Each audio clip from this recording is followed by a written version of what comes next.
정의당 심상정 의원입니다. 우리 후보자님 반갑습니다. 네. 미국에서는 스포츠 심판이나 판사를 저지라고 부르는데 대법관만큼은 저스티스라고 불러요. 예. 그 이유가 뭐라고 생각하십니까? 정의 수호자이기 때문에 그런 것으로 알고 그렇죠. 있습니다. 예. 대법관은 단순히 기계적 법리 판단이 아니라 사회 정의를 이룰 책임 있는 자리다. 그리고 대법원장은 바로 그 수장이라는 뜻입니다. 또 대법원장은 대통령과 국회의장에 이어서 대한민국 국가 서열 3인데 행정부와 입법부는 국민 다수 의사가 반영되는 선거를 통해서 선출돼서 다수파 기관이라고 하죠. 사법부는 국민에 의해서 선출되지 않는 비다수파 기관입니다. 그래서 행정부나 입법부와 달리 사법부가 가지는 본연의 역할이 뭐라고 생각하십니까? 사법부는 민주주의 기본 원리인 다수결 원리에 따른 피해되는 그 다수결 논리에서 보호받지 못하는 소수자를 보호하는데 기본 책무가 있다고 생각합니다. 그렇죠. 예. 다수 지배의 사법부의 소수의 보호가 더해져서 민주주의가 완성되는 것이죠. 예, 그렇게 생각합니다. 저를 한번 보십시오. 이 자리가 소수자의 자리입니다. 예. 저는 오늘 국민 여러분 앞에서 이균용 후보자가 재판 기술자가 아닌 사법 정의를 실현할 저스티스이고 또 사회적 약자 보호라는 시대적 사명을 감당할 수 있는 적임자인지를 판단하겠습니다. 이균용 후보자께서는 윤석열 대통령이 카르텔을 척결하겠다 이렇게 천명하고 계신 걸 알고 계시죠? 예, 알고 있습니다. 대한민국 사법부는 카르텔에서 자유롭다고 생각하십니까? 언론에서 비판받고 있는 것은 잘 아니 알고 후보자의 있습니다. 생각을 말씀하세요. 카르텔로부터 자유롭습니까?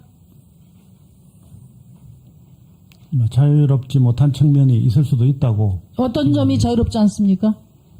국민들의 요구에 법원이 가지고 있는 조직 원리들에 의해서 쉽게 그걸 수용하지 못하는 측면이 있지 않나 생각하고 있습니다. 그래서 답변을 피해 가시는데요. 후보자가 소속돼 있었던 민사판례 연구에 여기는 사법고시와 연수원 성적 1, 2등만 지목해서 폐쇄적으로 이렇게 아름아름 들어가야 하는 곳이라는 얘기를 들었어요. 후보자도 1등을 하셨나 봅니다.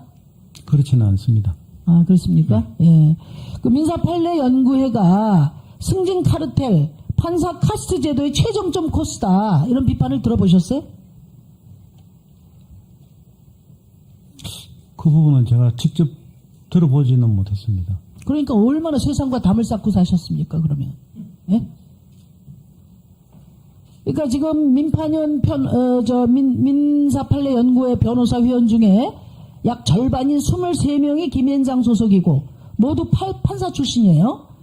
교수 중에는 서울대 교수가 27명으로 특정 인맥이 몰려있는 게 사실이에요. 이게 경향신문 보도를 제가 인용한 겁니다. 그리고 후보자 아들이 대학교 1학년 때 학부생 때 김앤장 인턴을 해서 이제 많은 의원님들이 지적을 하셨는데 김앤장에는 로스쿨생도 인턴하기가 굉장히 어렵다고 제가 얘기를 들었어요. 근데 학부생 인턴이 있는지는 이번에 처음 알았습니다. 어떻게 들어갔습니까? 제 아들이 군대에 들어가려고 휴학을 해가 와가지고 친구들하고 해가 들어간 것으로 저는 알고 있습니다. 어떻게 들어갔냐고요, 그러니까. 저는 그 부분을 전혀 알지 못합니다. 그 정직하셔야 되거든요. 김앤장이 저한테 제출한 자료를 보면은 뭐라고 돼 있냐. 학부 인턴의 경우에 문의가 많다. 그런데 별도 공고는 하지 않는다. 그리고 심사위원회도 따로 두지 않는다. 그러면 공고도 하지 않고 심사도 안 하는데 도대체 어떻게 관심법으로 알고 들어갔습니까? 그러면 결국은 아빠 찬스를 이용해서 들어간 거죠. 정직하게. 저는 그렇게 그러니까 생각하지 않습니다. 예? 그렇지 않습니까?